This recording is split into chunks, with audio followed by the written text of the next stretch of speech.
standardized measure looking at depression, anxiety, and somatization.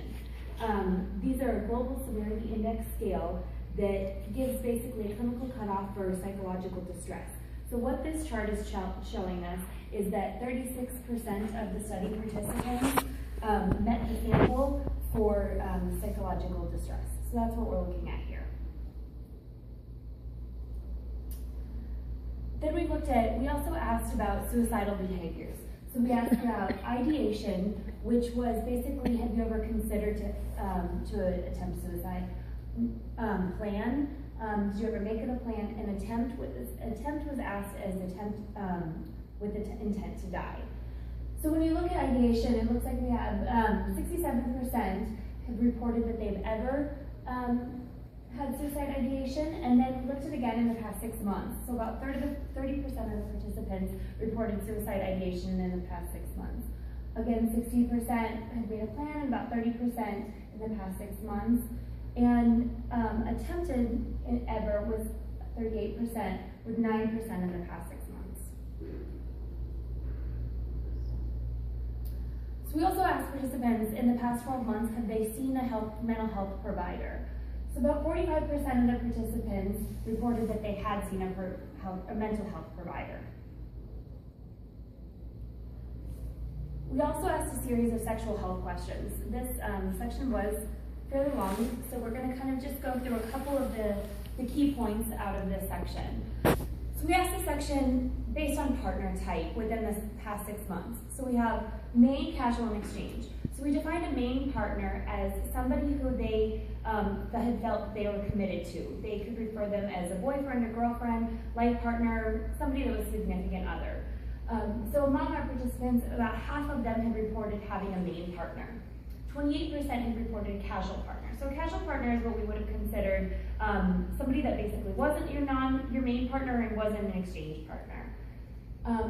While your exchange partners, about 7% of the survey participants reported having an exchange partner, and that's what we categorized as either exchanging sex for drugs, money, shelter, food, any of those combination of things. So the reason why we asked it this way is really for this next slide as well. So what we really looked at is among these 3 partner types, what are their risks? So we were looking at condom use during their last reported sex with either their main, casual, or exchange partner. So what we can see is almost half of the survey participants did not use a condom with their last main partner. And that's kind of what we traditionally see, you're comfortable with this individual. So what we also are we really want to focus on is this casual and exchange. So almost 40% of those individuals are not reporting condom use with their casual partners or their exchange partners.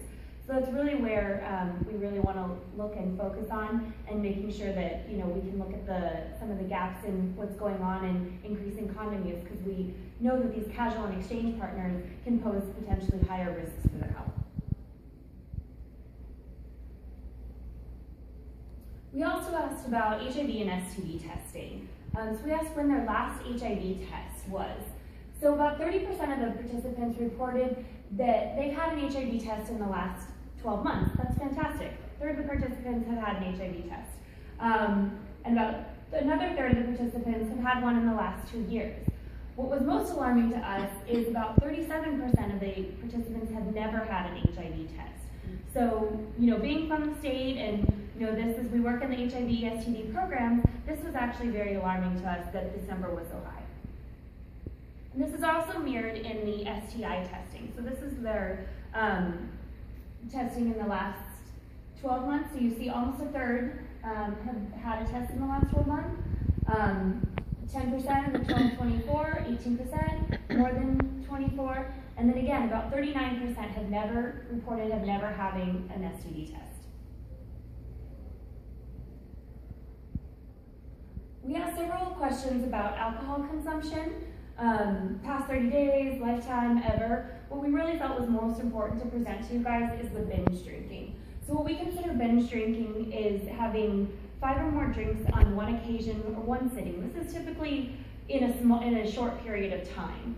So what we had found was almost a third of the participants had reported binge drinking in the past 30 days. And then you can see about 40% said no, and then there's almost a third of the participants who just hadn't drank in the past 30 days.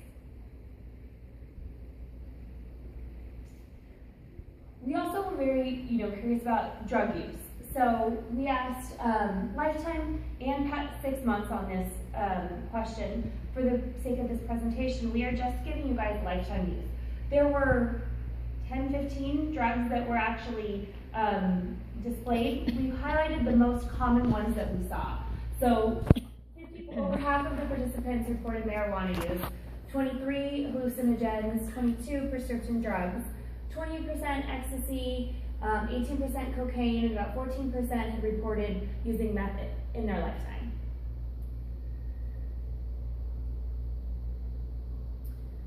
So lastly, to kind of summarize all of this data, so we asked series of questions. The survey took about an hour. At the end, what we wanted to know from the people taking the survey was what was their priorities.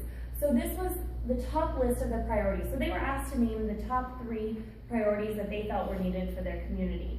So the most common that was listed was transition-related health insurance coverage. So this is where you can see this is obviously, it repeated, in several times throughout the survey that this is obviously an apparent issue. Same thing with healthcare. 62% of the participants reported that one of their priorities was actually obtaining some form of healthcare. Mental health services, legal services, and employment services. So these are what the community has identified. There were others also mentioned as well, but these were definitely the key ones that we wanted to take home and bring back to the participants viewing this report on what has been identified as key issues. So that's basically the summary of our data. As I mentioned, this is just a summary, and there's a lot that we now would like to do with this data going forward. We are very excited to actually give it back to the community. I've already received some emails about people excited about how to use this for grant writing, for program development, for policy change. These are basically the key things that we want to be able to go forward with it. The state was a key player in this. We had donated time, money, energy, and development of